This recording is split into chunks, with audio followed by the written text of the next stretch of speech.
8 de cada 10 personas tendrán el virus del papiloma humano en algún momento de su vida. 8 de cada 10. No importa si eres hombre o mujer. La mayoría ni siquiera lo sabe porque casi nunca presenta síntomas. Pero cada día en Colombia, 11 personas mueren por un cáncer relacionado con el VPH. La información es el primer paso para evitar complicaciones causadas por el virus. Infórmate sobre cómo prevenir un posible cáncer por VPH en infovph.com.co, patrocinado por MSD Colombia. Bienvenidos a Los Hombres Sí Lloran. Este es un espacio seguro, dedicado a hablar de un tema fundamental que, como hemos ido aprendiendo a través de estos encuentros, nos atraviesa a todos, nuestra salud mental. Acompáñame en conversaciones profundas, honestas y llenas de atención, con invitados y expertos, para seguir normalizando esta conversación y, entre todos, encontrar mejores herramientas para vivir y sentir mejor.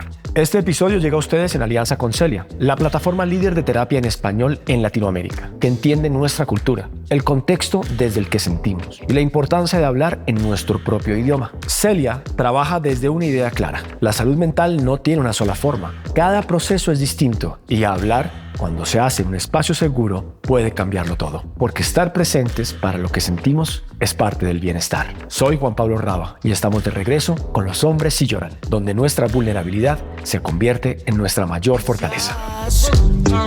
Los chicos sí lloran. Mi estimado Freddy, tenerte aquí sentado puede haber resultado más difícil que tener al mismísimo Papa. Tampoco, pero sí. El Papa acaba de irse, por cierto. Sí, fue increíble verlo. Que él anda siempre en el papamóvil. Uno creería que él sale de la cápsula de cristal, pero hay un siempre papamóvil está. en todos los países. Aquí quedó uno. Gracias por estar acá. Gracias por invitarme. Qué maravilla. La verdad que chévere tener a alguien con tu experiencia de vida, con tu perfil, que ahora nos vas a contar un poco más, porque tú eres amigo de esta casa. Somos fans de lo que haces, de tu trabajo, pero quiero que tú hagas esa presentación. Gracias. O sea, que cuente yo qué he hecho. No, que cuentes quién eres y a qué te dedicas. Soy Freddy Vega. Sí. Yo creo que lo que yo me dedico en la vida es a buscar las formas más eficientes y rápidas de romper el ciclo de la pobreza en escala.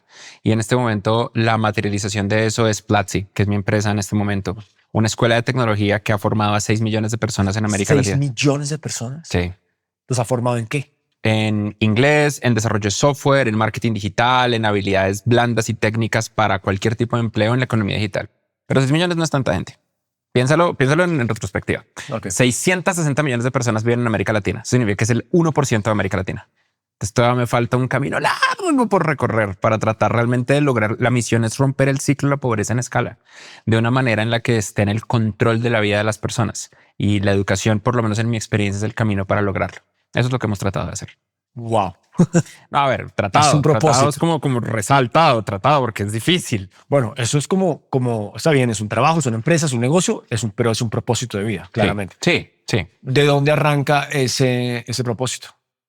¿Sabes que estoy escribiendo un libro para tratar de responder esa pregunta? Ajá. Estoy tratando de escribir un libro que habla de qué es lo que hacen los estudiantes de Platzi que triunfan versus los que no y cómo encontrar ese patrón. Y en parte la escritura del libro es ¿yo por qué hago esta vaina? Yo creo que es porque los momentos en mi vida donde me he encontrado sin dinero han sido momentos particularmente duros porque necesitaba ayudar a miembros de mi familia y no pude. Entonces me quedó una lección muy dura de la necesidad férrea de independencia y de tratar de encontrar la diferencia entre qué está en mi control que yo puedo hacer para romper mi propio ciclo de pobreza versus lo que no. Yo no es que haya crecido en pobreza extrema, pero es que en Latinoamérica y en Colombia, donde yo nazco, la pobreza tiene unos matices muy profundos. Acá en Colombia, con ganar 9 millones de pesos colombianos al mes, uno está en el top 1% de la población. Entonces, con ganar 3 salarios mínimos, la gente está en el top 10%. Eso significa que la cola de pobreza que existe en Colombia es radical. Yo no recuerdo pasar hambre, aunque aparentemente sí nos pasó cuando éramos muy chiquitos y mi papá se fue a la casa por un ratico. Pero en general yo no recuerdo haber pasado hambre. ¿Por un ratico, o sea, que volvió? No volvió. Por un ratico pasamos hambre, no por un ratico no volvió. Dices, voy a poner un pin ahí, simplemente por un pin. Por favor. Entonces yo no recuerdo haber pasado hambre, pero por ejemplo, yo sí recuerdo que en mi casa nunca hubo un computador. donde otros compañeros de colegio tenían computador, el computador era un lujo inaccesible. Yo tuve que aprender a programar y trabajar y conseguir mis propios clientes cuando tuve entre 15 y 16 años para comprar mi primer computador. Entonces, yo no creo haber crecido en pobreza extrema. Yo creo que yo crecí en lo que Colombia percibe como una familia de clase media baja. Pero sí nos pasaba que habían cosas que no eran posibles. Y probablemente el punto de quiebre de decidir yo quiero trabajar en esto es el punto de quiebre donde mi abuela que me crió se enferma y no tenemos cómo ayudarle, como no tenemos cómo contratar una enfermera, no tenemos qué hacer. Ella me crió toda la vida y cuando se enfermó ella le dio una isquemia cerebral que le quitó la mitad de la capacidad de movimiento en el cuerpo y le redujo fuertemente su capacidad intelectual. Entonces necesitaba atención 24/7 y no había forma de pagarle eso. Entonces lo que hicimos con mi mamá y con mi hermano es menor 4 años que yo, es que empezamos a turnarnos 8 horas al día, todos los días. Cada 8 horas alguien cuidaba a mi abuelita. Lo hicimos como por 6 meses, hasta que pues eventualmente murió. Quedaron muchas lecciones de esa historia. Una de las lecciones más duras es que uno se arrepiente de lo que no hace y no de lo que hace. Y yo tengo 0 arrepentimientos a pesar de lo difícil que fue de haber estado ahí para ella. Y pues en general que todos los finales son finales muy tristes. Lo que es feliz es el presente. Entonces lo que vale la pena es vivir lo máximo que uno pueda con las personas mientras están ahí. Y a pesar de que no teníamos plata, el haber estado en turnos de 8 horas durante 6 meses nos permitió estar ahí para ella. Y eso es algo de lo que me hace sentir mucho orgullo. Pero también me hizo sentir que la plata sí hace mucho la diferencia. Claro. Hasta un cierto punto, ¿sabes? Hay como un montón de estudios que miran hasta cuál es el punto Sí, en el que está la plata... la curva ese de Harvard, ¿te acuerdas? Sí. Pero hay un metaestudio ahora, porque resulta que hubo un grupo de gente, Kahneman creo, que crearon la curva de hasta acá llega la plata, más o menos hasta $100,000. Y luego Sí, la era así. plata ya no es felicidad. Y luego otro man dijo, esa metodología está como medio mierda. Venga, hago un mejor estudio y mire, toda esta gente que es más rica sí es más feliz. Entonces una profesora dijo, vengan, ustedes dos par de científicos, hagamos un metaestudio adversarial. Grupo A contra grupo B y vemos qué es la verdad. Y lo hicieron. Y si no estoy mal, lo publicaron hace 1 año o 2 años. Y el resultado es que la plata sí lo hace a uno más feliz si uno no es miserable. Es decir, las personas que intrínsecamente de su propio corazón interior, de su propio valor, es de donde derivan la felicidad. O sea, si ellos derivan felicidad de amor propio y no de validación externa, la plata te puede hacer más feliz porque la usas para ti, para tu familia y para la gente cercana. Claro. Pero si tu valor, si tu identidad, lo que deriva de ti valor viene de afuera, de componentes externos, la plata no te hace más feliz. Bueno, porque nunca va a ser suficiente, ¿no? Y hay una curva diferente entre en qué punto la plata le ayuda a tu bienestar y en qué punto la plata le ayuda a tu ego. Eso fue lo otro que encontré en el metaestudio. Entonces, al bienestar es tal cual el estudio de Harvard. Más o menos ajustado a la inflación. En Colombia es de los países que es menos porque Latinoamérica vive algo que se llama la paradoja latinoamericana. Nosotros somos la región del mundo más feliz con menos plata. No somos la región del mundo más feliz. Esos son los nórdicos. Pero somos la región más feliz del mundo con menos plata. Y en Colombia, la cantidad de plata de ingreso anual para estar como que a partir de ella no genera mejores retornos es como de $50,000 ajustado a inflación 2025. Pero el promedio en el mundo es más o menos de $110,000, $125,000. Ahí ya no genera más bienestar la plata, pero sí aumenta el bienestar derivado del ego. Entonces, como estoy haciendo cosas, estoy logrando, eso sí, la plata es una cosa compleja. Oye, empezaste a programar a los 15, como a los 15 años Sí. para comprarte un computador. Sí. Pero ¿cómo aprendiste a programar si no tenías un computador? Cuando yo tenía 13 años, hubo un compañero de colegio, Velázquez. Nadie sabe qué hacía Velázquez, pero el man llegaba con chaqueta de cuero de vaca en unas Toyotas gigantescas y se lo llevaban en las mismas Toyotas. Velázquez era un man que hablaba así y que siempre tenía plata. Sí. Y era de los poquitos amigos que yo tenía en 10º y luego 11. Y él llegó un día con una calculadora graficadora y me dijo, oiga, venga, usted que sabe cosas, usted enséñame cómo funciona eso. Y me dio la calculadora y me dio el manual. El manual estaba en inglés. Yo era famoso porque yo sabía inglés, nadie sabía inglés, yo sabía inglés. Porque mi mamá estudiaba inglés por las noches y luego llegaba a la casa a enseñarme lo que estudió. Y así yo aprendí inglés. El cuento es que yo era el único que sabía en teoría leer el manual. Me puse a leer el manual, pues bueno, esto es aritmética y gráficos y el x al cuadrado, la parábola. Y de repente me encuentro que los últimos 30, 40 hojas habla de un lenguaje de programación llamado BASIC que tiene la calculadora. una calculadora que funcionaba pilas AA Sí. y tenía un lenguaje de programación, era un computador. Y fue como que el niño de 5 años se conectó con el de 13 años y dijo, esta es. Entonces me obsesioné con leerme todo esto y con entender cómo se programaba y aprendí a programar por mi propia cuenta a punta de esa calculadora graficadora, que no es tan difícil, es entender 4 conceptos: variables, condiciones, ciclos y funciones. Uno entiende estas 4 cosas, es como un Lego, y uno entiende cómo se programa. Entonces me puse a programar y luego me puse a crear programas y empecé a venderle los programas a los compañeros de colegio. ¿Qué tipo de programas? Por ejemplo, nos llevaron, de nuevo, este colegio era malo, pero una vez nos llevaron al Museo de los Niños, que fue como, fuimos como a 2 museos en toda la historia del colegio. En toda la historia, en los 10 años que estuve en el colegio. Y fuimos al Museo de los Niños y nos mostraron que en diferentes planetas el peso es distinto, porque la gravedad es distinta. Y yo, wow. Entonces yo hice un programa donde uno podía calcular, uno colocaba el peso de uno y salía: tu peso en la Luna es este, y en Marte es este, y en Júpiter es este, y cobraba 100 pesos por saber tu peso en los diferentes planetas. Luego hice otro programa para que los niños pudieran jugar tricky. El verdadero José Leo. Pues hice otro programa para que para que mis compañeros pudieran jugar tricky, tic-tac-toe, en la calculadora. Que ese programa fue muy largo y me ocupó toda la memoria que tenía la calculadora. Y así empecé a hacer como programitas chiquitos hasta que eventualmente el mar me quitó la calculadora porque era de él. Yo usé esa calculadora como por unos 6 meses y la calculadora se le iba la batería en 3 días. Entonces me tocó a mí empezar a comprar. Yo vivía comprando baterías AA para alimentar la calculadora. Así me enseñé a programar. Entiendes que está bien, cualquiera puede programar lo que tú quieras, pero o sea, allí adentro hay una cosa muy especial. O ahí adentro o acá o hay un espíritu, pero a ver, no cualquier chino al que le pasa una calculadora, ¿me entiendes? Empieza a hacer programas y se autoenseña a programar. O sea, A mis tiernos 39.9 años, he estado tratando de hacer las paces con lo que acabas de decir, con la idea de que es posible que haya algo particularmente especial en mi cabeza, porque es extraño. Algo que me pasó en la juventud muy rápido es que yo creé una comunidad llamada Crystalab, que era una comunidad de desarrollo web, una de las primeras comunidades de desarrolladores web en Internet. La hice cuando tenía 17 años y en un año empezó a tener 1 millón de visitas únicas mensuales. Y en 3 años era de las comunidades más grandes de una tecnología de la época para hacer diseño web.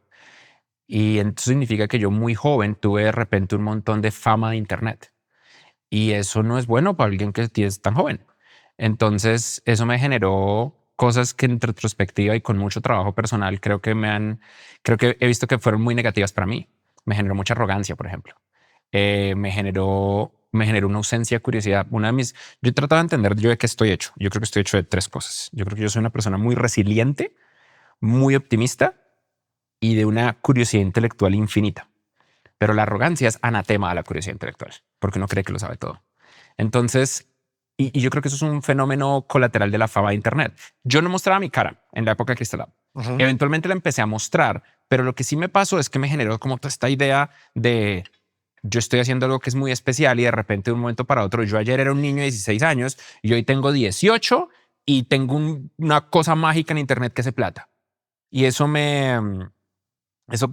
creo que me generó una relación muy extraña, sumado a que durante toda mi vida de colegio ser inteligente estaba mal. El hecho de ser inteligente era porque en un colegio militar lo único que realmente valoran es la fuerza física. claro. Y yo era 1 año, en ocasiones 2, más chiquito que el resto, percibido como inteligente porque me pasaron de primero a segundo y hablaba inglés y hacía estas vainas. Y entonces yo era como todo lo contrario a los valores militares. Entonces como que siempre tuve una relación adversarial con respecto a ¿será que hay algo especial en mi cabeza? Hasta relativamente poco he empezado a aceptar que eso no está mal, que yo sé que suena medio extraño. No, pobrecito Freddy es inteligente. No. Pero es que esa es la reacción típicamente. Entonces siento que me preadelanto a la reacción. Hasta ahora estoy como haciendo las paces con ello. Y pues la misión es cómo hacer que esto no sea especial. ¿Qué fue lo que hizo que fuera posible para que sea replicable en todo el mundo? Y pues para eso es que hago lo que hago, para que esto no sea especial, para que sea fácilmente replicable. Eso es muy bonito. Y hacer plata en el proceso. Voy a hacer plata, En ese proceso y en ese proceso de estar en el colegio y crecer de esta forma en ese liceo militar, porque dijiste, papá se fue de la casa, pero papá estaba presente igual en tu vida. Lo intentó. ¿Intentaba? A ver, ¿qué cosas que yo me acuerdo? Yo me acuerdo que... Es que honestamente tampoco me acuerdo. Yo creo que tratar de... Te lo pregunto solamente para saber si tienes alguien que te acompañara Mi en mamá. eso. No, hacerle auditoría a la memoria de un niño es complicada porque la memoria de un niño es muy selectiva. Yo creo que mi papá intentó vernos unas 10 veces desde que se fue a la casa hasta que yo tuve 18 años y luego en un punto se rindió y ya dejó de simplemente ser parte de. Tampoco es como que fuera un aporte significativo. Sé que por detrás la historia con mi mamá fue muy compleja, tanto a nivel como de pagos y plata y todo el cuento. Sé que tengo muchos más hermanos, pero como que muchos más. ¿Ah, sí? Sí, no los conozco, pero tengo más. De ese lado. Del lado de mi mamá solamente tengo un hermano, mi hermano, que es mi hermano menor. Entonces, ¿cuándo empieza Platzi? Platzi empieza Platzi.com y el momento en el que lo ¿Qué llamamos, es Platzi? ¿Qué significa? te doy la respuesta oficial y luego te doy la respuesta de lo que pasó. Exacto. La respuesta oficial es, pues, Platz en alemán es lugar o plaza y la I es de Internet. Entonces, Platzi es tu hogar profesional, el lugar el que vas a aprender de Internet. Y funciona perfecto, ¿verdad? Claro. La realidad es que era el 2014 y nosotros sabíamos que esta plataforma iba a despegar, o por lo menos creíamos, teníamos optimismo. Nosotros siendo mi socio y yo, Cristian y yo. Cristian fue mi competidor durante una década en la época de Crystal Lab y nos unimos para crear Platzi. Entonces yo me fui a el campo. Mi novia de la época, que hoy es mi esposa, la familia tiene una finquita chiquita por allá en Boyacá. Y yo me fui allá con una libreta y me puse a escribir un montón de nombres porque yo quería dos cosas. Yo quería un dominio.com y yo quería pagar $10. Porque, o sea, es que hoy en día un dominio.com puede costarte $2,000, $10,000. Yo tengo amigos que han pagado, tengo conocidos, que han pagado $2 millones por un dominio.com. Es loquísimo y me niego. Entonces yo me puse a mirar varias opciones, llegué a Platzi.com y a otro.com. Debería reusarlo para el nuevo proyecto que tengo en mente, la confianza. Y lo voy a usar. Y le dije al equipo de la época, tenemos como 10 empleados, oigan, ¿qué opinan de estos dominios? Y todos votaron por Platzi. Entonces ese fue Platzi.com. Era el dominio.com disponible. Perfecto. Y yo quería un .com cortico y disponible. Y esa es la razón por la que Platzi.com es lo que es. Bueno, te unes con un competidor, pero entonces, ¿cuál es la, o sea, claramente ya me dijiste antes cuál es el propósito, pero en ese momento se unen y dicen, ok, ¿qué vamos a hacer? Voy a conectarlo con la historia de mi abuelita. Yo recuerdo estar en el hospital cuidándola cuando le tocaba quedarse 5 o 6 noches en el hospital, programando por la noche, optimizando al máximo ese sitio web para que los costos me dieran, para que poder mantenerlo vivo. Y lo logré. Mi competidor le pasó lo mismo, pero el man siempre fue muy diplomático, él no lo contaba. Y algo que siempre nos ha pasado a Cristina y a mí es que nuestras empresas tienen mucho impacto cultural, aunque no hagamos tanta plata. Crystal Lab y Maestros del Web, que era el sitio web de mi competidor, tenía un impacto cultural inmenso y una cantidad de visitas loca, pero ya no hacíamos tanta plata. Ambos estábamos quebrados. Yo estaba más quebrado que él, porque él siempre hizo más plata que yo. Fue en un evento que nos invitaron. Él me preguntó, ¿cómo te está yendo? Y yo, me está yendo súper bien. Me dijo, no, mira, todos estamos mal. ¿Cómo te está yendo? A ver, muéstrame tus las estadísticas. Y él dijo, si me muestras las tuyas, te muestro las mías. Muy como... Eso parece una discusión de baño del liceo militar. Sí, tal cual. Y entonces le mostré mis estadísticas y él me mostró las suyas. Y me di cuenta de dos cosas. Uno, él era 6 veces más grande que yo, más o menos. Y dos, ambos estábamos jodidos. Y como mi abuelita estaba tan mal, yo necesitaba encontrar forma de hacer plata de alguna manera. Y la forma que se me ocurrió fue que empecé a hacer cursos primero para universidades. Yo nunca me gradué, entonces yo no podía dar cursos de pregrado porque yo no tenía diploma. Pero no hay ningún problema con los cursos de extensión y posgrado. Ahí no hay reglas. En los cursos de extensión y posgrado, las únicas reglas, por lo menos en la época, era que uno sea experto en su área. Y pues yo era el fundador de Crystal Lab, yo era experto en mi área. Entonces empecé a enseñar lo que yo había aprendido en Crystal Lab en la Universidad Piloto y en otras, en la Universidad San Ignacio de Loyola, en Perú. Hice una pequeña clase una vez en el TEC de Monterrey, en la Iberoamericana, como que empecé a hacer porque me conocían. Es de nuevo fama, aunque no lo pudiera monetizar. Claro. Y mi forma de monetizarla fue dar cursos. Y yo hacía clases de 20, 30 personas en los laboratorios y fue Cristian, mi socio, el que me dijo, oye, ¿te estás haciendo esto? ¿Por qué no hacemos un curso de 150 personas? 2011. No, pues porque no hay laboratorios con 150 computadores. ¿Cuál laboratorio? La gente lleva portátil. No, intentémoslo. Lo intentamos en Argentina y quebramos. Volvemos a intentar. ¿En serio? Sí. Lo intentamos en Ciudad de México y llegaron 150 personas con laptop.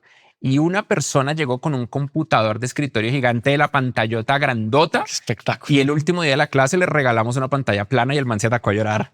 Fue hermoso. Y entonces a partir de ahí empezamos a hacer cursos. Fuimos a 20 ciudades en 12 países durante 2 años a dar cursos por toda Latinoamérica para monetizar la fama que teníamos de nuestras comunidades. Y con la plata que hicimos empezamos a automatizar los cursos. Y a medida que automatizábamos los cursos nos dimos cuenta, esta automatización puede servir para que la gente tome clases por internet. Y en el 2014 terminamos de construir el prototipo de una plataforma que en esa época le llamamos Mejorando la Web. Se llamaba Mejorando la Web porque yo no creí que esta vaina fuera a triunfar. Y a mí no me gustaba el nombre que le puso su empresa, Maestros del Web, que es como una mala traducción de Webmasters. Claro. Entonces yo por joder... Maestros del Web. Exacto, me parecía terrible.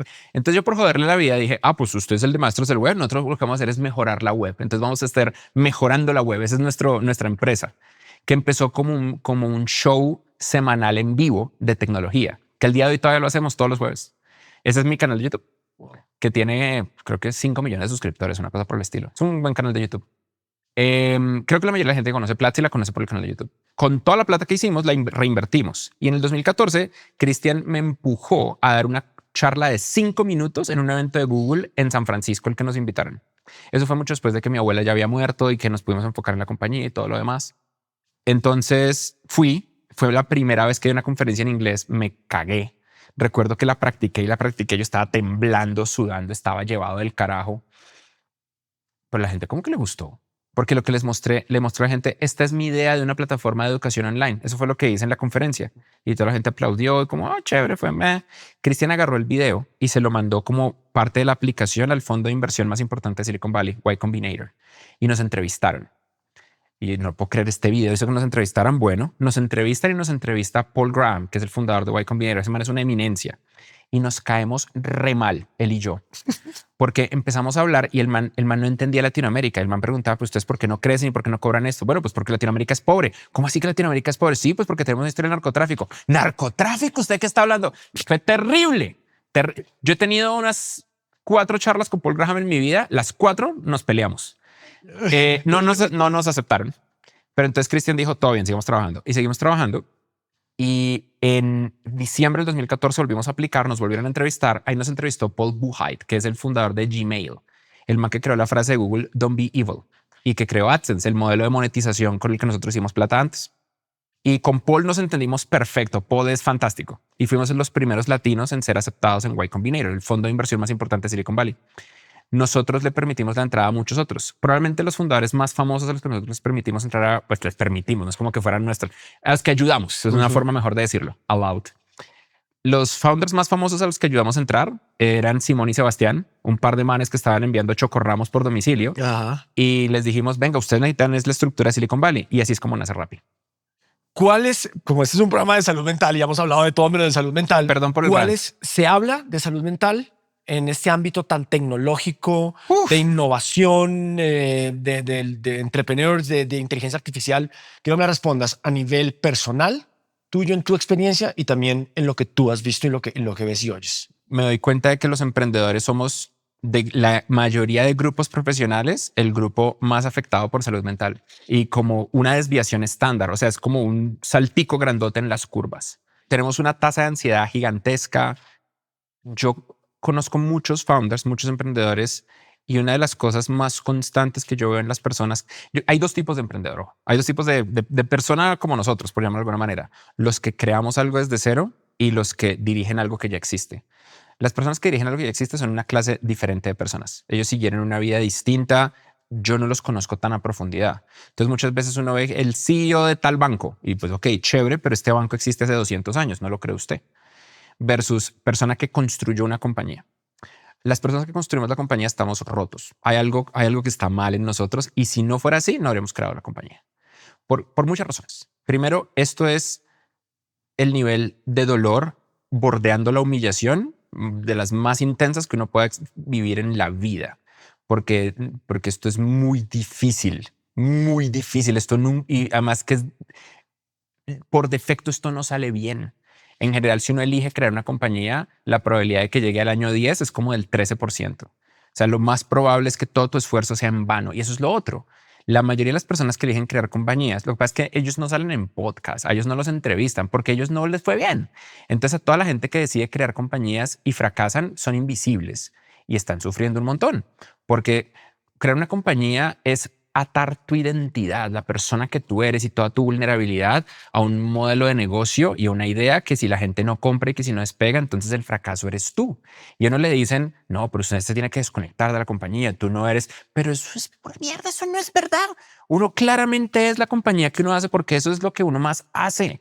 Los emprendedores estamos trabajando sin parar todo el tiempo. De lunes a domingo, desde que abrimos los ojos hasta que los cerramos, estamos pensando si lo hacemos bien.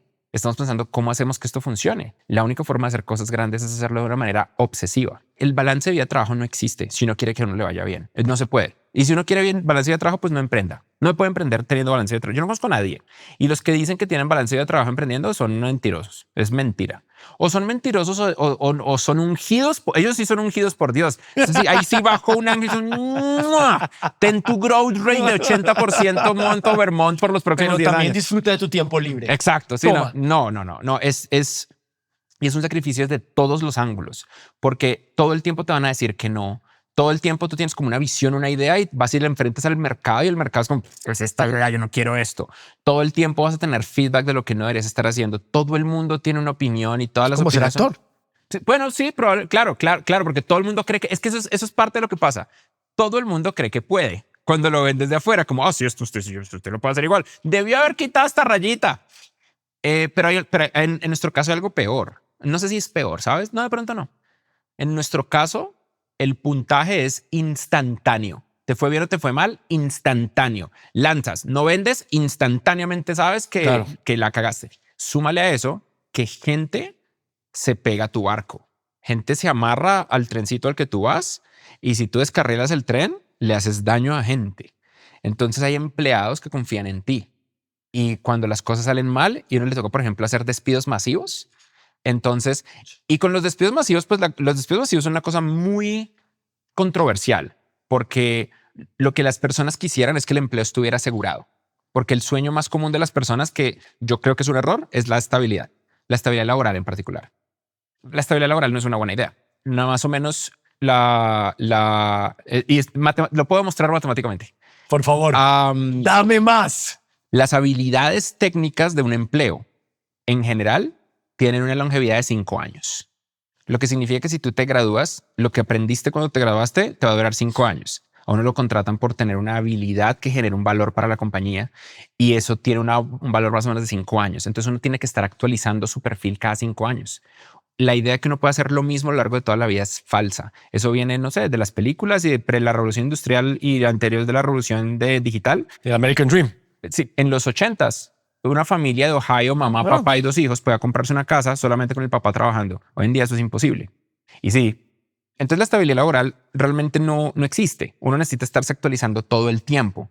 Uno necesita estar probando su valor todo el tiempo. Y la gente puede decir, esto me da ansiedad. Y pues sí, yo creo que uno se tiene que joder, porque es que es la realidad. No, el mundo no da espera y la forma en la que esto evoluciona es muy rápido. La única cuando el mundo está en constante aceleración, quedarse quieto es lo mismo que echar para atrás. Entonces la única alternativa a eso es nunca parar de aprender, es estar corriendo tan rápido como uno pueda. Y por supuesto que la gente va a decir, pero entonces ¿cuándo voy a parar? Y ahí entra el tema de emprendimiento. Yo creo que existe para las personas la opción de parar y la opción de encontrar su vida ideal y luego está lo que nos pasa a nosotros los emprendedores. El Colombian Dream es el apartamento en Bogotá y la finca. Ese es el Colombian Dream. Tengo un apartamento en Bogotá y tengo una finca que produce algo. ¿Qué produce? No sé, leche de cabra, agraz, 5 granos de café, nada. Pero tengo una finca y yo sé que hay una finca y voy a ir a mi finca. Ese es el Colombian Dream. Y el apartamento en Bogotá o en Medellín o en Cali. Ese es el Colombian Dream. Apartamento en la ciudad y finca. Y ojalá en tierra caliente, bichos. Pero los emprendedores vivimos en un ciclo muy extraño. El ciclo del placer es conocido como el ciclo hedónico o el hedonic treadmill, que cuando uno obtiene algo placentero, la línea base de ese placer se regula y entonces uno ya no siente placer por ello y uno está buscando más y más y más y más. Así es como la gente se va al carajo con las adicciones o con la plata. Los emprendedores, creo yo que tenemos un hedonic treadmill de la desesperada búsqueda de la calma, porque nunca estamos calmados. La calma o el bienestar es un estado cíclico. Los seres humanos somos una máquina de pulsos de rendimiento. Nosotros descansamos y hacemos, descansamos y hacemos. Cuando no tenemos un propósito fuerte, cuando no tenemos algo que hacer, nuestra genética empieza a hacernos daño. Y esa es aparentemente una de las razones de la depresión. No es la única, la depresión es como 500 cosas, es como el cáncer, pero la mayoría de estudios parecieran apuntar hacia que entre más propósito y misión tiene uno, menos probabilidad tiene uno de que la depresión le pegue a uno duro. Y en los hombres es particularmente complicado. Aquí me voy a poner oscuro, pero me imagino que este podcast permite la oscuridad. Dámelo. Hay un común denominador en las notas de suicidio de los hombres. ¿Cuál es? Se suicidan. Yo no era necesario. I wasn't needed. Nadie me necesitaba. Eso no es tan común en las mujeres. Las mujeres es por razones distintas. Entonces nosotros, los emprendedores, vivimos no se trata de placer, pero se trata de percibir la escala. Cuando de repente uno se da cuenta que una idea que uno tiene llega a 1,000 personas, a 10,000 personas, a 1,000,000 de personas, eso es como una droga, porque entonces ya nada que no tenga escala tiene sentido. Entonces, ¿yo para qué hago una panadería para 100 personas del barrio si puedo hacer 1,000 panaderías para todo el barrio y para toda la ciudad y para múltiples ciudades y para el mundo? Y luego construyó Bimbo, que es la panadería más grande del planeta. Y eso le genera lo ata a uno a un tema de insuficiencia, porque uno constantemente es enfrentado a el resto y el mercado opera así. Todos los emprendedores, sin la menor duda, somos juzgados por cuánta plata hacemos cada año, sin la menor duda. El mercado nos juzga así. Los periodistas nos juzgan así. Los inversionistas nos juzgan así. Todo. Cuando tú miras por qué de repente Jensen Huang de Nvidia es el man más cool del mundo, porque es el man que hace más plata al año y porque es el man que se proyecta que va a hacer más plata al año en 10 años. Esas son las dos variables. ¿Cuánta plata hace usted al año hoy y cuánto proyecta que va a hacer en 10 años? Y con esas dos variables uno mide el valor que usted tiene como CEO. Entonces uno vive en un mundo de hay una calificación exacta actualizada en tiempo real de mi valor. Uf. Y esa es la vida. Ahora, ¿qué es lo que pasa? Hay un segundo factor que yo creo que también le debe pasar a los actores famosos, ahora que lo pienso. Y es que como el mercado percibe que uno le está yendo bien, porque pues usted es Platzi, ¿no? Usted tiene 6 millones de estudiantes y tiene esto y le va bien y tal. Usted es Juan Pablo, usted sale en las películas y tal, y usted es como un Avenger. Entonces, de repente, los problemas de uno no son problemas para el resto. No existe tal cosa como la empatía cuando la percepción de la gente es que uno le está yendo bien. ¿Usted qué se queja si usted le está yendo bien? Entonces uno termina en una situación de mucha soledad porque los problemas que uno tiene, a pesar de que son problemas bien extraños, necesito echar 150 personas para ahorrar $3 millones el próximo mes. Pues eso suena muy abstracto para cualquier otra persona o suena absurdo o en ocasiones suena como usted es una persona maligna. ¿Cómo va a echar a 150 personas? Bueno, es que si echo a 150 personas, protejo el empleo de 200. Y si no echo a 150 personas, pierdo el empleo de 350. Y no hay más empresa. Entonces ya no hay más valor que se genere a lo largo del tiempo. Entonces, ese tipo de cosas, al no haber con quién hablarlo, uno se siente solo. Y uno diría, no, pues lo hablar entre ustedes, los emprendedores. Pero no es tan común que entre nosotros seamos tan amigos. No somos enemigos. De hecho, entre founders y entre CEOs hay una fraternidad muy fuerte, pero es extremadamente poco común que entre nosotros seamos grandes amigos. Yo no he visto que eso pase, porque por un lado es posible que seamos competidores en el futuro. Y por otro lado, mi mejor metáfora es que todos nosotros los CEOs somos como operadores de un faro en una isla.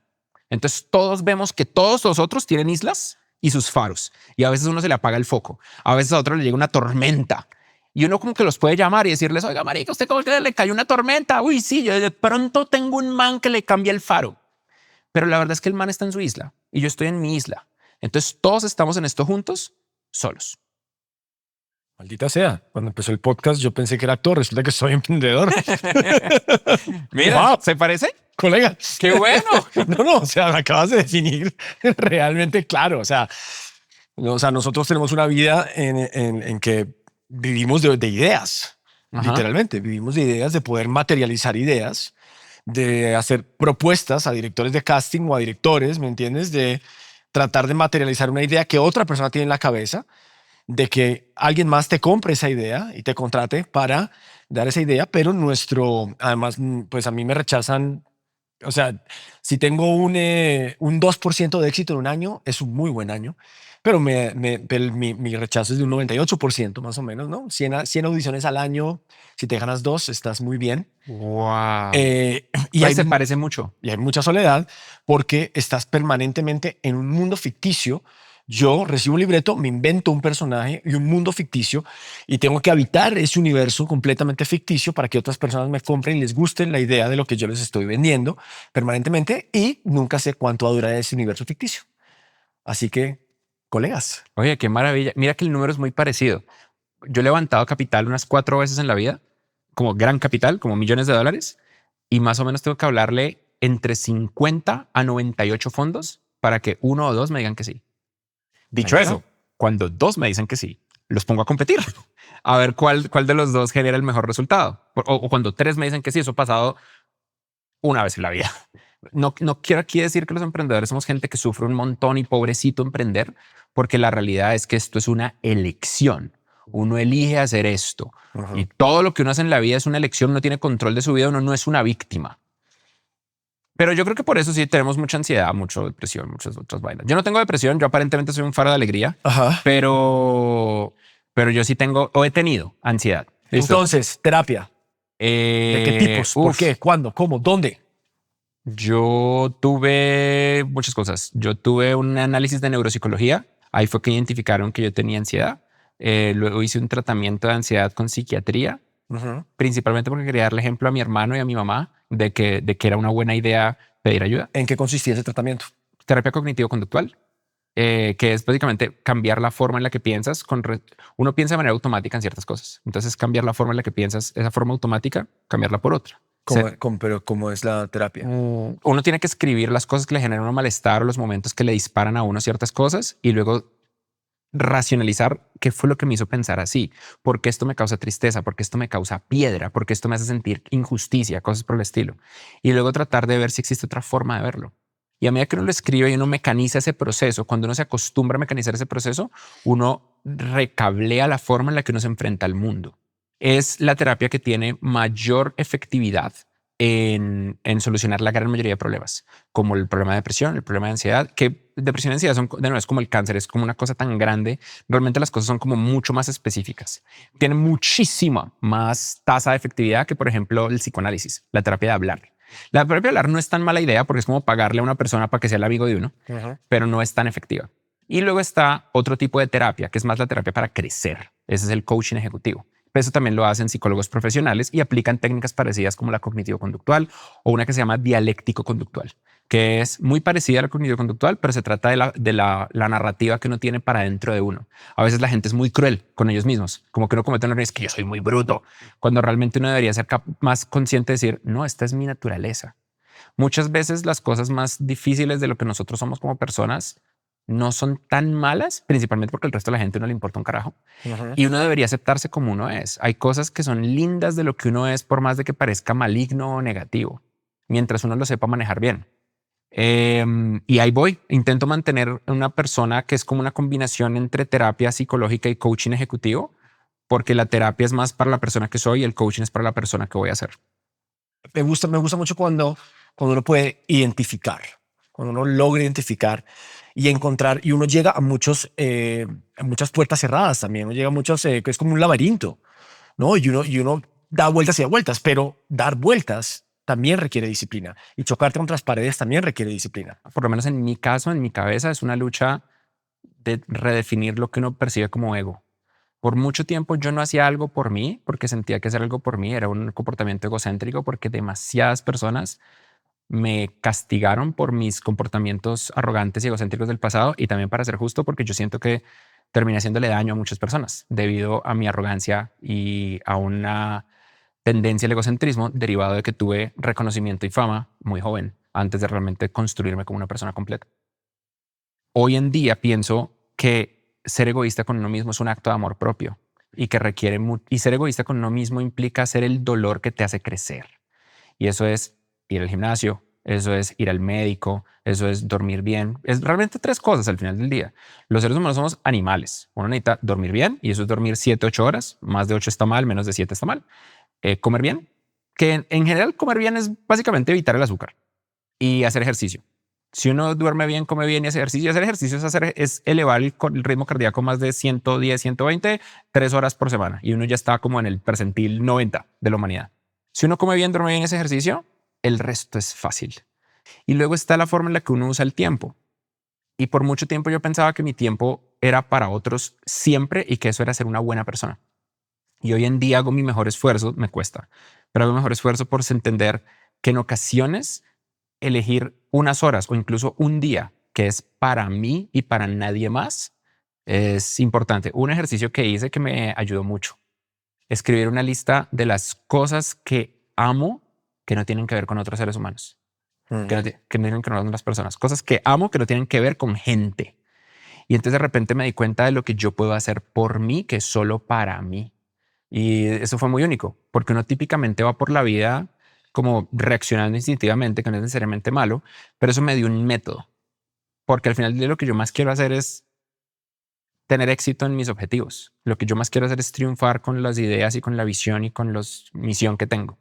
Entonces, para maximizar el tiempo disponible para lograrlo, tengo que elegir ese tiempito del ciclo de recarga. Total. Yo por eso digo que para mí lo más importante que hay como actor en mi carrera o en mi vida incluso es mi hobby, que es montar en bicicleta. Wow. ¿Y por qué? Porque yo encontré en la bicicleta algo que me gusta más que mi profesión. Yo disfruto más de montar en bicicleta que actuar. Puede ser actuar en lo más grande que se te ocurra. Nada me gusta más que ir a montar en bicicleta. Yo no estoy ahí todavía y me parece espectacular lo que me acabas de decir. Me parece, quiero lograr lo que me acabas de contar. A mí me ayudó, fue una herramienta fundamental en mi proceso de salud mental. Antes de haber empezado con mi terapia, antes de entender que estaba pasando una crisis de mediana edad, la bicicleta a mí me salva. Claro, el peligro es encontrar algo que te guste más que tu misión, que no sea bueno para ti. Ah, no, bueno, ahí ya nos metemos en problemas. Sí, estoy pensando qué cosas me gustan, que potencialmente pueden no ser buenas para mí. Y me doy cuenta que lo que me acabas de contar es algo que me gustaría proponerme para mi vida, porque hay muchas cosas que yo hago, pero ninguna que me guste más que trabajar en Platzi. Entonces creo que es importante encontrar algo. Sabes que me empezó esa me empezó con una pregunta, y es que la mayoría de actores a los que tú le preguntas, o sea, te dirían que no podrían hacer otra cosa en su vida si no fuera actuar, que no aman nada más que actuar no es su profesión, es su pasión y por lo tanto no trabajan. Claro. Pero es mentira, yo tengo que ir, ¿entiendes? Marcar tarjetas. Yo tengo que decirle a un señor productor como aquí estoy y aquí me fui y estas son mis escenas y tengo que llegar a tiempo. Pues para mí la terapia sí ha sido muy importante. De hecho, nosotros tenemos un aliado estratégico, se llama Celia.com, es una plataforma de tecnología, pero enfocada hacia el bienestar y la terapia, que es sumamente importante y ha sido importante pues para todo este proceso porque ha creído en este proyecto desde el principio. Entonces, pues ahí está siempre la invitación abierta, aunque ya tienes eso Celia.com. Celia.co. Óyeme, vamos a hablar de algo como para cerrar y es algo que a mí me tiene últimamente muy preocupado y ocupado. Yo sí me he sentido un poco saturado por la tecnología, la inteligencia artificial, el exceso de conexión, el exceso de información. Para mí, yo identifiqué que a mí las redes sociales no me hacen bien, No. o por lo menos el exceso de redes sociales. No me gusta y no quiero ser el Grinch y no quiero ser, ¿me entiendes? La teoría de conspiración, pero entonces mi pregunta es, ¿está la tecnología trabajando para nosotros? ¿Estamos nosotros trabajando para la tecnología? Este tema de que permanentemente estamos bombardeados por información y ahora entra la inteligencia artificial y además entonces ya no sabemos ni siquiera qué es cierto, qué es verdad, de dónde viene lo que viene, si estamos hablando con personas o si estamos hablando con robots o con bots o como sea.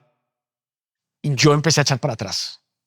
Me quiero adueñar de mi información otra vez, porque no sé lo que es la nube, ni entiendo lo que es la nube, pero yo sé que quiero tener mis cosas, yo quiero que mis fotos estén conmigo. O sea, quiero que todo tenga un poco más de presencia, de sentido y de conexión.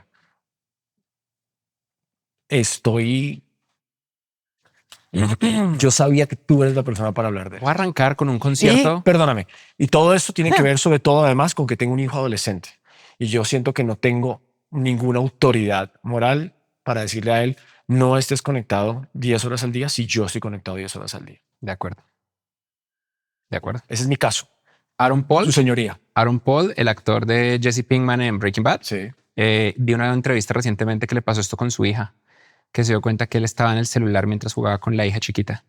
y que un día se dio cuenta que estaba teniendo algo terrible y que la hija se sentía mal, que la hija lo hizo sentir mal, no me acuerdo qué fue lo que pasó, pero eventualmente él toma la decisión de no usar el celular con la hija y le dice a su hija, cuando esté contigo voy a guardar el teléfono en otro lado, y que la hija le dijo, ¿really?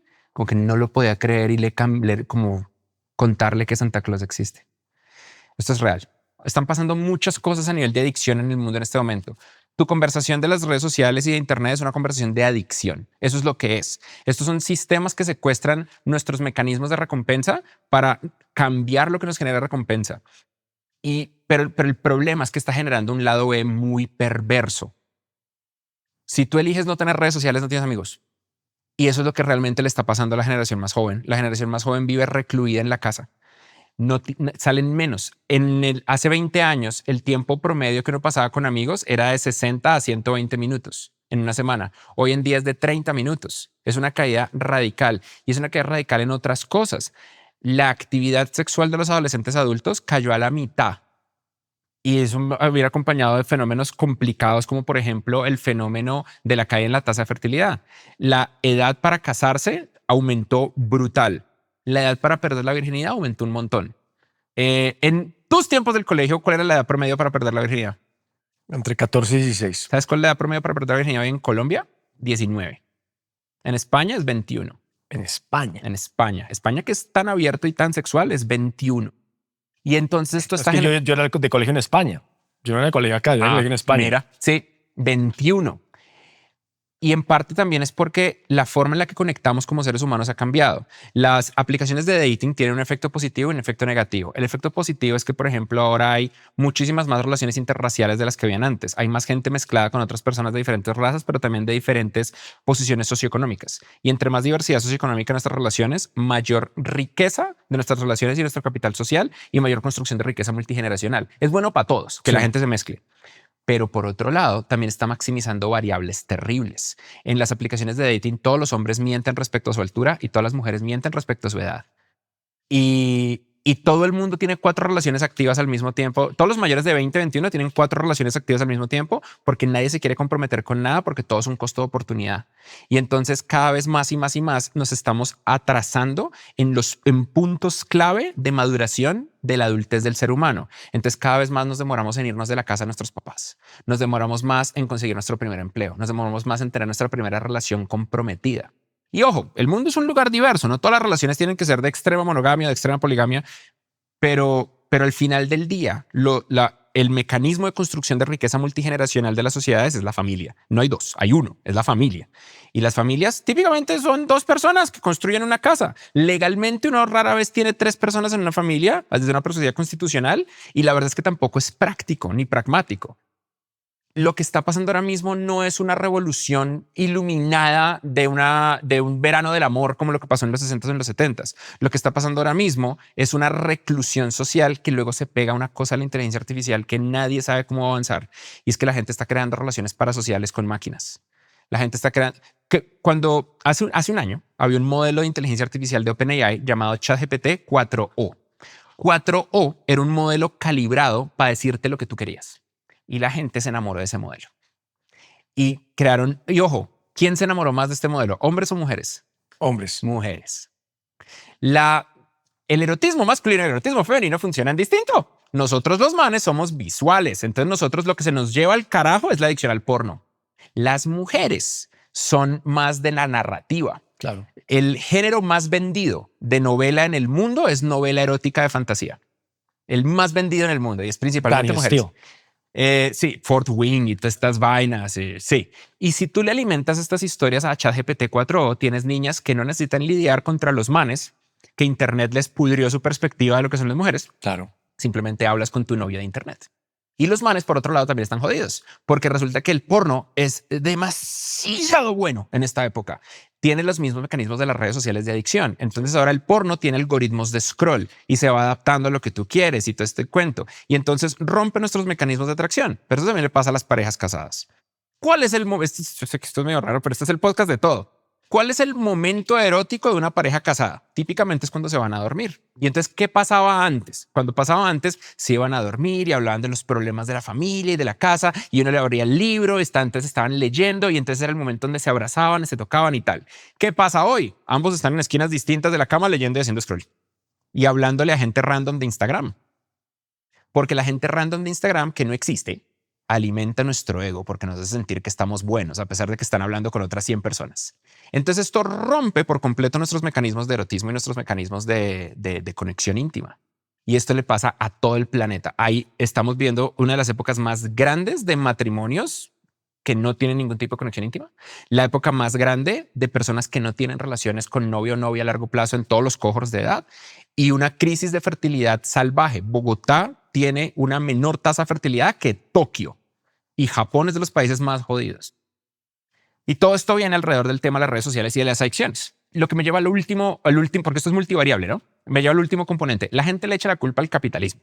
No, es que el capitalismo, no sé qué, es que el capitalismo salvaje, es que el capitalismo, es que el calentamiento global. Pero esto pasa en todos los países. Esto pasa en África, esto pasa en Rusia, esto pasa en China, esto pasa en todo lado. Hay un último componente y es el Ozempic, los GLP-1.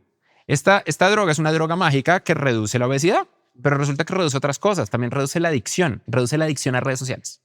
Aparentemente la gente que está en esta droga usa menos redes sociales, usa menos drogas adictivas, dejan el cigarrillo, dejan la marihuana, que por cierto en los últimos años creíamos que la marihuana era excelente y hoy en día hemos descubierto que la marihuana es extremadamente dañina. Súper dañina. Y sobre todo es dañina para el control del individuo y para la agencia. Hace que la gente no elija hacer cosas difíciles en la vida. Y también es dañina para las relaciones interpersonales. Hace que uno solamente pueda interactuar similar al alcohol. Hace que uno solamente pueda interactuar en esas condiciones. Pues el GLP-1 le quita a uno la adicción a la marihuana y a otras drogas y al cigarrillo y al alcohol. Entonces eso está haciendo que se consuma menos en los supermercados de todas las categorías de todo. La gente que está en Ozempic o derivados del Ozempic consume menos de todo. Pero hasta ahora estamos descubriendo que también tienen menos deseo de todo. Entonces empiezan a tener menos drive sexual también. Y al final del día, los imperios y las ciudades y la especie y la plata y las marcas y ser actor y toda la vaina tiene que ver con que uno quiere reproducirse y mantener su código genético constante. Eventualmente uno cambia las cosas a medida que envejece, pero esto está haciendo que por primera vez la humanidad se enfrente a 3 cosas bien jodidas. Yo lo llamo los 3 impactos de la inteligencia artificial. El primer impacto de la inteligencia artificial fue cuando la humanidad se enfrentó a una inteligencia artificial alineada a sus intereses y todos nos fue mejor. Y eso es Google. Porque Google es una inteligencia artificial, es una caja de texto, escribes cosas, oprimes enter y mágicamente te lleva a donde está la respuesta. Increíble. Y eso hizo a la humanidad mejor. El segundo impacto de la humanidad con la inteligencia artificial son las redes sociales. Porque cuando tú abres Instagram o abres TikTok, una red neuronal personal que está adaptada a tus deseos más íntimos y oscuros, elige cuáles son los segundos de video que te va a mostrar que maximicen la probabilidad de que por las próximas 3 horas tú no abras otra cosa que no sea esa app. Y funciona. Entonces, esa red neuronal, que en el caso de TikTok vive en China, en el caso de Instagram vive en Estados Unidos, es el segundo impacto de la humanidad con la inteligencia artificial. Y es una inteligencia artificial desalineada, porque el objetivo no es hacernos mejor, el objetivo es capturar nuestra atención para vendernos anuncios. Y refunciona. Y luego está el tercer impacto, y es la inteligencia artificial generativa, los grandes modelos de lenguaje. Y la respuesta es que no sabemos. Esto está muy joven. Sabemos que nos da respuesta inmediata a muchas cosas. Sabemos que en ocasiones alucina, pero eso se va a arreglar. Sabemos que la gente tiene novio en inteligencia artificial y con las inteligencias artificiales de imágenes pueden tener novia o pueden hacer cosas peores, como lo que pasó con Grok esta semana, que me pareció horrible, que menos mal no te enteraste. En Twitter, uno podía hacerle @Grok a la foto de cualquier mujer y decirle, muéstramela en bikini o muéstramela en esta posición sugestiva, sin importar qué persona, sin importar qué foto, sin importar nada. Y Grok es medido porque lo muestra en bikini. La realidad es que crear fotos falsas de mujeres desnudas en cualquier edad es un clic hoy en día con AI generativo. Y no hay leyes porque resulta que todo el planeta básicamente decidió que las empresas de inteligencia artificial no están atadas a la ley. Entonces se saltan la propiedad intelectual, entrenan con la creación de artistas y de creadores que no dieron su permiso para que las redes neuronales fueran entrenadas con esto y no hay consecuencias de nada, o por lo menos no las hay hasta ahora. Es el viejo este. Pero así también fue en la era de las .com, hace un cuarto de siglo, y eventualmente se autorreguló. Yo soy optimista de la humanidad. Yo creo que sí estamos en un momento muy jodido y no sabemos si este tercer impacto va a ser positivo o negativo para los humanos. Pero yo creo que en general la especie quiere estar bien. Nosotros realmente tenemos una búsqueda inherente de libertad y de felicidad para nosotros y para nuestros hijos. Y ahora no estamos teniendo menos hijos. Entonces eso sí es muy problemático. Yo no sé qué significa que una generación de la humanidad sea en su gran mayoría personas sin hijos. Porque entonces son personas que solamente les importa su esperanza de vida y no el futuro que van a dejar. Eso sí no sé. Y ahí tengo una interrogante inmensa. Pero lo que sí sé es que hemos pasado por cosas peores. Nosotros en los 70s creíamos que el mundo se iba a acabar porque la Unión Soviética y Estados Unidos iban a agarrar armas nucleares. Hoy en día, India y Pakistán tienen armas nucleares y las armas nucleares de India y Pakistán podrían destruir el mundo. Pakistán ha tenido como 4 golpes de Estado. Pakistán es el país del mundo que tiene la mayor cantidad de personas que se casan con sus primos y con sus hermanos. Entonces eso es real. Esa es la gente más, es de la genética más endémica del mundo. Y no se han encendido a plomo nuclear. Estamos vivos. Tienen como 250 ojivas nucleares y estamos vivos. Entonces, si hemos sido capaces de crear un sol artificial que destruye la vida en la Tierra y construir 5,000, porque son más o menos como 5,000 las ojivas nucleares en el planeta Tierra, hemos sido capaces de construir 5,000 bombas de esas y no las, y al día de hoy, más de medio siglo después, como 70 años después de su construcción, aquí estamos. Yo creo que somos capaces de domar esta tecnología y hacerla un bien para la humanidad. Gracias, man. De verdad que no te puedo preguntar más. Nos vamos a quedar 6 horas acá, pero te quiero agradecer mucho por tu tiempo, por tu disposición, por tu optimismo, por tu inteligencia. No, man, muchas gracias por invitarme. Mi equipo estaba muy emocionado de que venir acá. Son todos muy fans. Yo creo que ser optimista es una obligación moral de ser humano, porque nuestro trabajo es construir el futuro. Y si nosotros no creemos que mañana va a ser mejor que hoy, ¿cómo construimos un mejor mañana? No sé por qué creo que esto va a ser como un reel de promoción. Gracias.